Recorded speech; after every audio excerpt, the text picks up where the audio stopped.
I am enough. I am Sarah LaJoy. This is Becoming, a podcast about healing while holding it down, choosing softness after survival, and letting God rebuild what I thought I had to carry alone.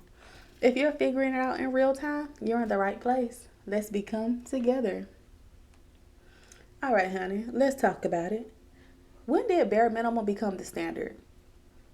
When did just enough to keep me here turn into what we call love or peace or hell, even good enough?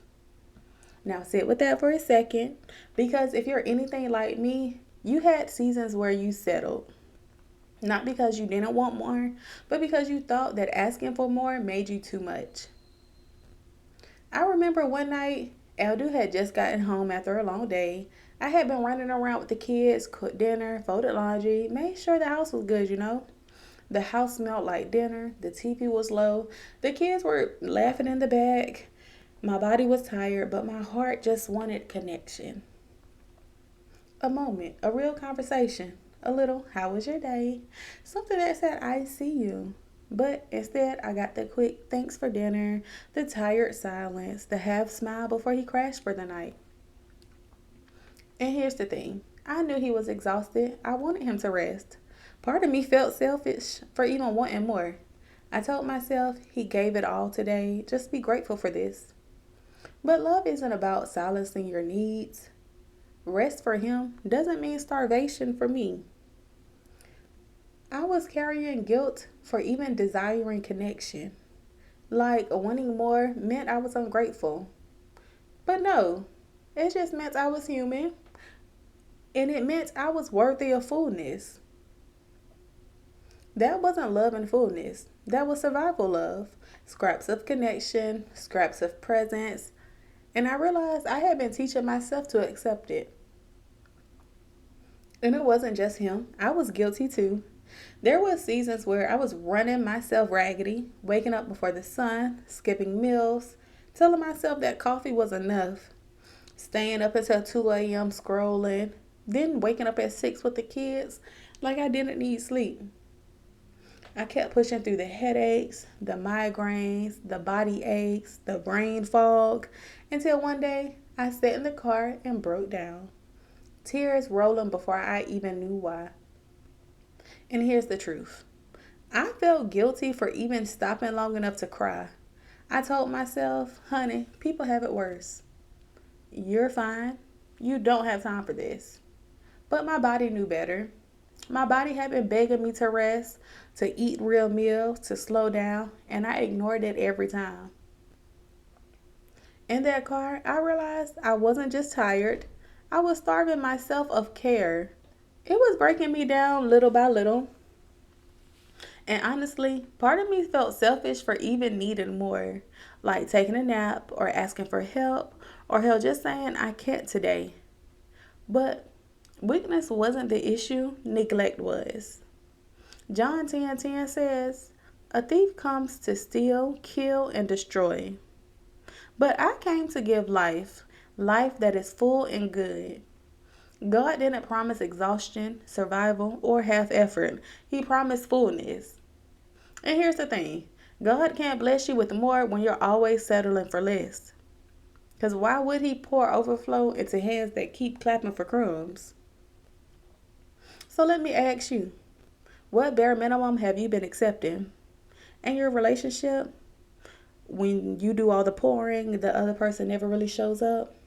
Or in a friendship, when you're always the one calling, checking in, but they only call when they need something? Maybe your job. Like when your boss keeps saying, we appreciate you, but never invest in growth, no promotion, no development, just words with no action. Or even how you care for yourself, eating on the go, ignoring your body, telling yourself you'll rest later. Most people think because you don't ask for much, the bare minimum is enough. If you don't demand more, they assume you don't need more. And before you know it, you're convincing yourself that scraps are a feast. But here's the truth, God cannot bless you with more when you're always settling for less. And here's the part that nobody talks about.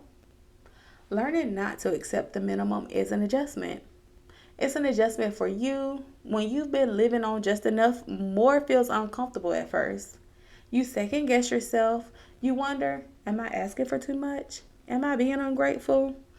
Because when you've trained yourself to survive on crumbs, a full plate is overwhelming. It's also an adjustment for the people around you. Your partner might say, but you never complained about this before. Why now? That friend might joke, oh, you acting brand new because you stopped being the one who always bent over backwards.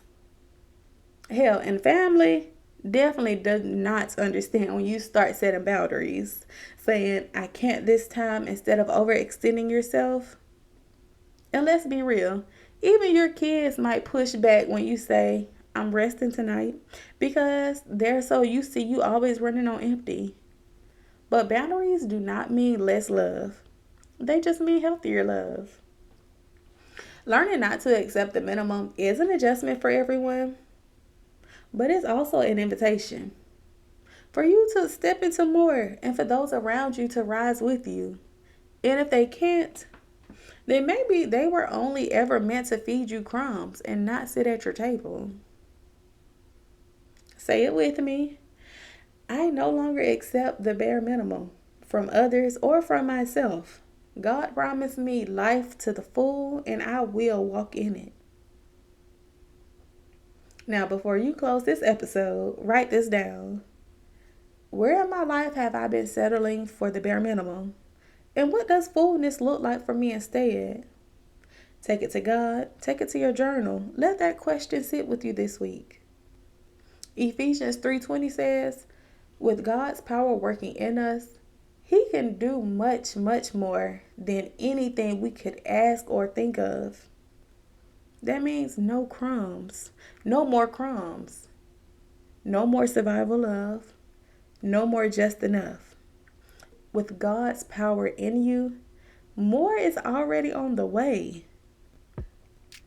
Every voice I share, every story I tell is so she walks away with something. Remember, you are enough, and I love y'all.